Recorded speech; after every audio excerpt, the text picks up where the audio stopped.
లేటెస్ట్‌గా ఈ checks pattern dresses trend అవుతున్నాయని మన అందరికీ తెలిసిందే. ఇదే ట్రెండ్‌ని నెయిల్స్ మీద ఎందుకు వేయకూడదు అనిపించింది. అందుకే నేను ఈరోజు 2 ఫేవరెట్ కలర్ నెయిల్ పాలిషెస్ తీసుకుంటున్నాను. Dark green and baby pink shades నేను కింద డిస్క్రిప్షన్‌లో ఇస్తాను, లేదా లింక్ అని కామెంట్ చేస్తే మీకు DM కూడా చేస్తాను. లైన్స్ డ్రా చేయడం కోసం నేను ఒక థిన్ నెయిల్ బ్రష్ తీసుకున్నాను. కొంచెం అటు ఇటుగా అవుతుంది, కానీ చాలా పర్ఫెక్ట్గా వస్తుంది నీట్గా కాన్సన్ట్రేట్ చేసి డ్రా చేశారు అంటే. ఆ తర్వాత చెక్స్ ప్యాటర్న్లో ఈ చిన్న చిన్న బాక్సెస్ని ఫిల్ చేస్తున్నాను పింక్ కలర్ నెయిల్ పాలిష్తో.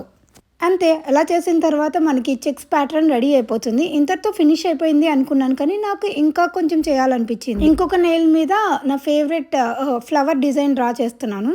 ఇది మీలో చాలా మందికి తెలిసి ఉంటుంది, ఈ డాట్స్ పెట్టడము. లుక్ అయితే ఇలా ఉంది, నాకు కొంచెం ఇన్కంప్లీట్ అనిపించింది. అందుకే నేను ఏం చేస్తున్నాను అంటే ఈ చెక్స్ ప్యాటర్న్లో మధ్యలో ఇంకొక వైట్ బాక్స్ డ్రా చేస్తున్నాను, ఫినిషింగ్ టచ్ అంతే.